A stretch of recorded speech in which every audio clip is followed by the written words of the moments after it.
I want to address a couple things that been on my mind for the last little while.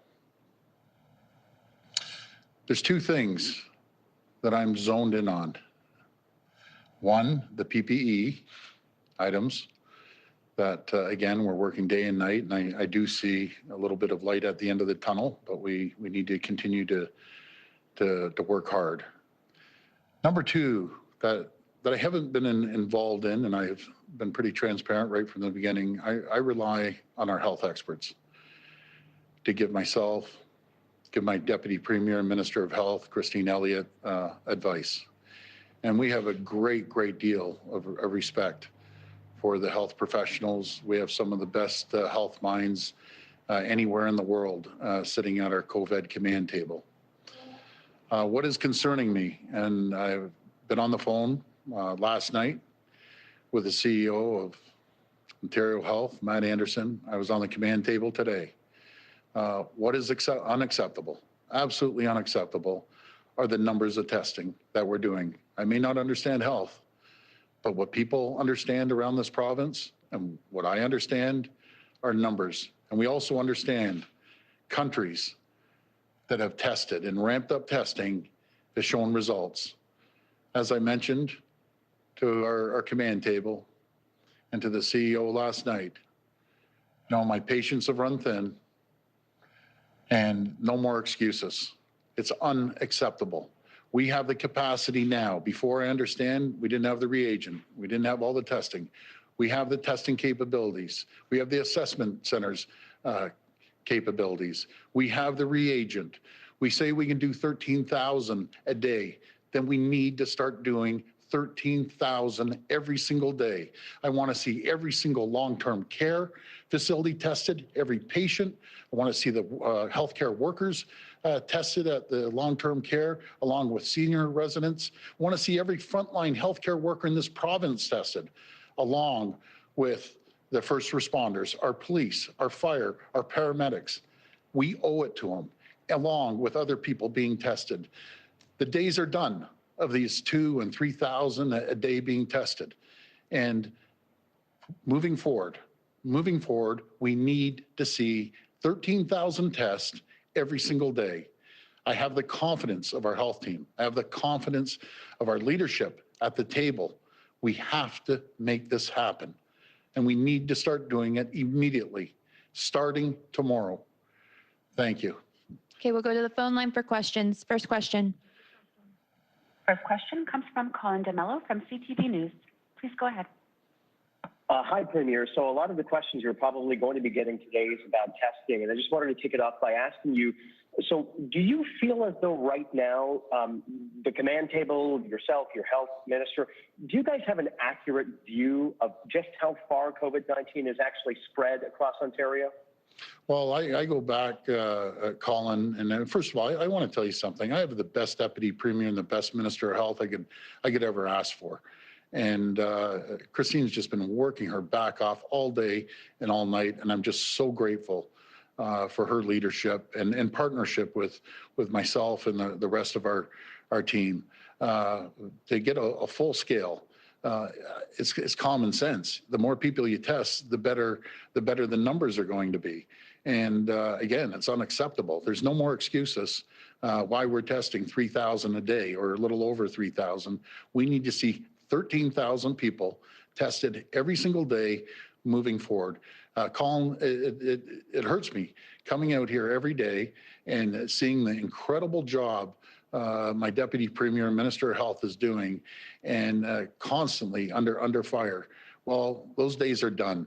We're going to move forward on a rapid fashion to make sure every single person possible can get tested, and we need to start making sure that we test the frontline healthcare workers, test the long-term care as a priority, because that's where we're seeing it spread fastest. But that's the least thing we could do with the sacrifices these frontline men and women are doing for our province and for our country. We need to support them. And I'm giving you my word, the support is coming. Premier, I mean, we've known about COVID-19 since, the middle of January in this province when we first had the first case, and testing has slowly ramped up since then. Why has it taken roughly 3 months for this to come to your attention? I mean, you've been taking this bull by the horns approach, but why is it taking you so long for this to come to your immediate attention and to your front burner personally? Well, again, I rely on our healthcare team, and make no mistake about it. We have an incredible health team. We have the brightest doctors, I say, in the world, and I'll stand by that day in and day out. If it wasn't enough assessment centers, and then we didn't have enough testing, and then we needed more reagent, they're done now. We have that. So we need to move on this, and we need to move immediately.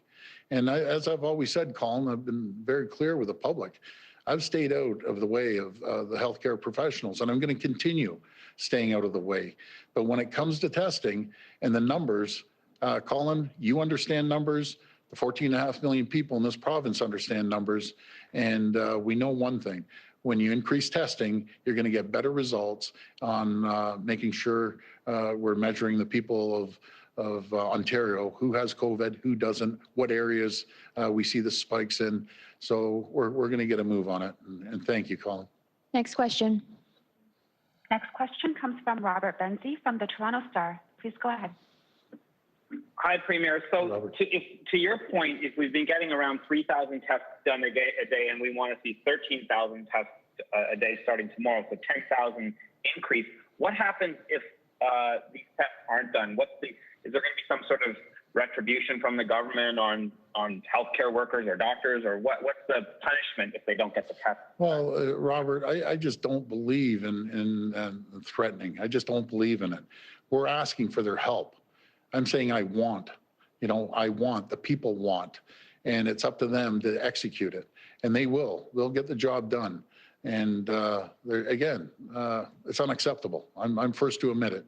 And we're relying on our health expertise and experts around that table.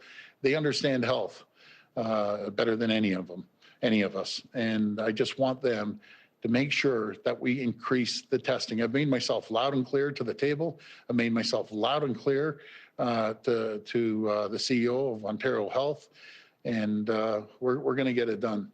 I'm going to be on this like a dog on a bone right now because we have to. We have to, for the sake of our frontline healthcare workers, to protect them, give them a little bit of ease of mind that they know they've been tested. And I understand after being tested, being in that position, you can go out after being tested and 2 days later still get COVID-19. But it's better being tested than not being tested. And we need to start testing everyone possible. After our frontline healthcare workers and first responders, we need to start testing everyone. Simultaneously, as we're testing the frontline healthcare workers, we need to continue testing people. And we have the assessment sites ready. We have the testing capabilities right now, and we have the reagent. So there's no more excuses. We need to get it done, bottom line. And on a related subject, I know you said that the other thing that's been concerning you is the personal protective equipment case. The Prime Minister says that 500,000 of those 3M masks are arriving in Canada. Is Ontario going to get 40%? It's share by population of those masks. Well, I'm really hoping so. My last call was about 11:40 p.m. last night with the Deputy Prime Minister.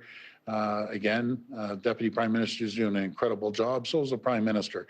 But we need our 40%. We're 40% of the population. That's what we need. But we're there to support and work collaboratively with the federal government. But we can't just rely on the federal government. We're out there sourcing all around the world, and we have a lot of hooks in the water right now, all over the place.